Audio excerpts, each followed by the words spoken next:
Və biz yalnız indi bunun üzərinə Haylar və ermənilər Albanlardan danışa bilərik. Adil bəy, buyur.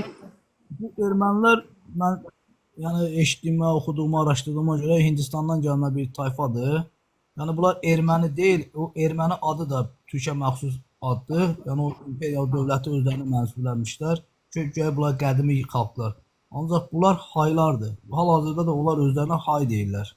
Doğrudur. Qarşıdakı dəqiqələrdə geniş formada izahını verəcəm. Bəli, haqlısınız. Ermənilərin xristian olması necə olub? Yəni onlar necə olub xristian olub? Artıq müəyyənləşdirdik demək bir xristianlıq məsələsi var. Bu 3-cü əsrə qədər fərqli coğrafiyada yayılır. Daha sonra bir Roma imperiyasının xristianlığı qəbul etməsindən sonra monofizit və diofizit kilsələr yaranır.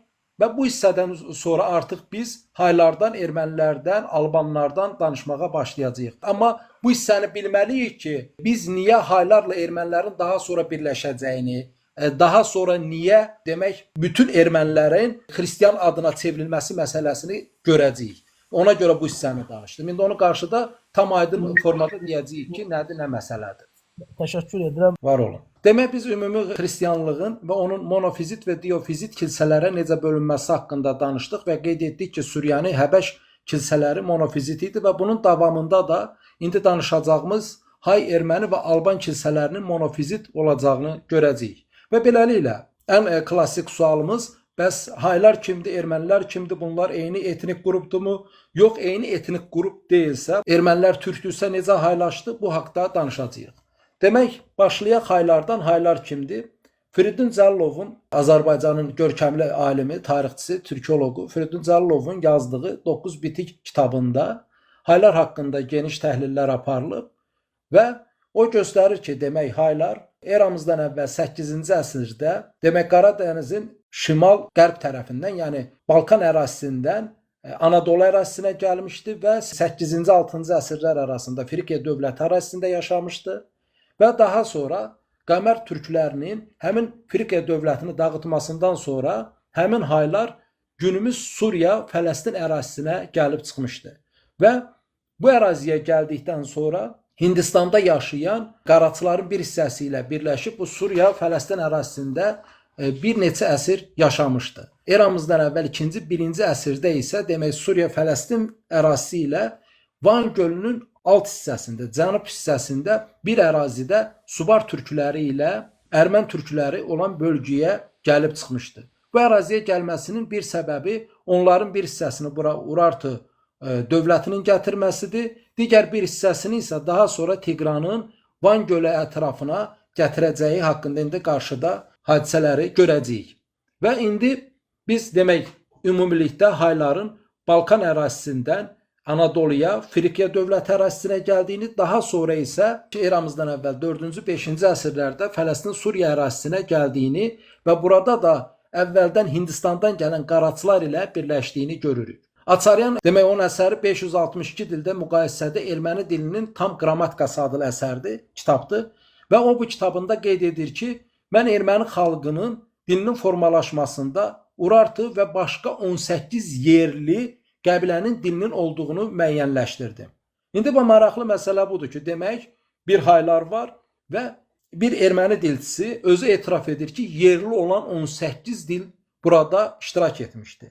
Və digər dilçilər də həmçinin burada demək qaraçı dilinin və bəzi dilçilər isə 12 dilin erməni, günümüz Hay erməni dilini formalaşdırdığını qeyd edir. Və Firidun Cəllovun göstərdiyi bir erməni tədqiqatçısı isə etiraf edir ki, demək yerli olan Armen Subar toponimi və xalqı daha sonra artıq bir erməni etnik keyfiyyətinə düşmüşdü. O bu cümləni belə ifadə edir. Demək ki, baxmayaraq ki, Suriyalılara, Yunanlara və başqalarına İranlılardan keçən Armen adı, Armeniya toponimi törəmişdi. Hər halda Urartu əhalisi kimi Subar Armenlərin də haylaşması prosesi başa çatdığı üçün biz artıq Yunanca formalaşan Armen, yəni həm də mümkün qədər Hay dili dominantı ilə Armen adı altında yeni etnik keyfiyyəti düşünməliyik. Biz artıq ən azından 2 tədqiqatçını göstərdik ki, bunlar özləri etiraf edir ki, Armen, erməni hansısa bir yerli qəbiləsi var. Bu daha sonra artıq haylaşmışdı. Yaxşı, indi həmin bu ermənilər kimdir?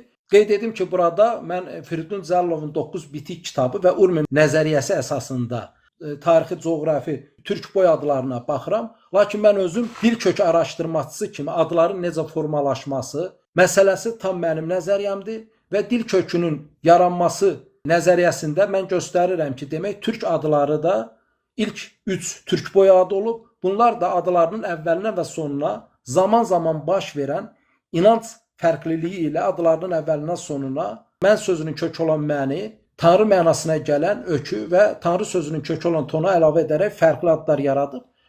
Bunu danışmaq istəmirəm, əvvəlki söyləyişlərdə danışmışam və həmin Ur tayfalarının bir hissəsi özlərinə Urma deyir və bu Urma adından şərqdə günümüz Çin ərazisində olan Urumçu türk bölgəsi, günümüz Cənubi Azərbaycanında Urmiya gölünün adı, eyni ilə qərbdə Urma, Rıma, Roma adının və həmçinin günümüz Azərbaycan ərazisində Ərmən bölgəsinin olduğunu görürük. Bu arada qeyd edim ki, mənim bu təhlilləri 24 yaşında artıq bitirmişdim. Yəni 2004-cü ildə mən Firidun Cəllovun 9 bitik kitabının, o da hamısı nəşr olunmayıb, hansıları əldə etdim. Daha sonra oxuduqda tarixi qaynaqları Firidun Cəllovun nöqtə vergül göstərdiyini gördüm. Lakin mənim gəldiyim bu nəticələr demək dil kökü və etimoloji təhlil olaraq müəyyənləşdirib və həmin günümüzdə olan coğrafiya adları ilə mən bu əraziləri göstərmişdim. Lakin daha sonra Firidun Cəllovun demək 9 bitik kitabında bu Urma adında türk boy adının olduğunu və bunların böyük coğrafiyada fərqli yerlərdə yaşadığını göstərdiyini gördüm.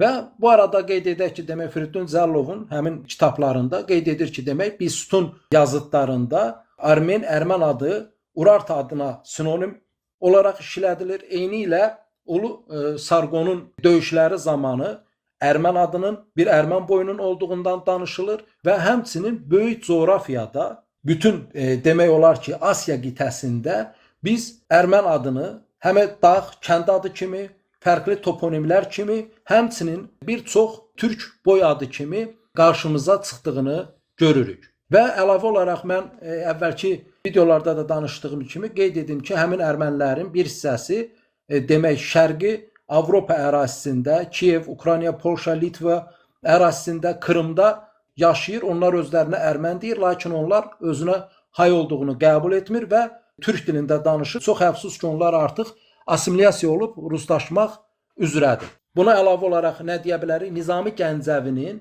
əsərində olan erməni qızı Şirin əslində bu hay deyil, həmin danışdığımız həmin ermən boylarından olan biridir və eyni ilə əsli Kərim dastanında danışılan erməni əsli həmin bu erməni türk boylarındandır. Və bu erməni türk boylarının bir hissəsi demək xristianlığı daha sonra qəbul edir və qəbul etdikdən sonra bir proses baş verəcək ki, hansılar indi biz ona qarşıda ayrı-ayrılıqda dəyinəcəyik.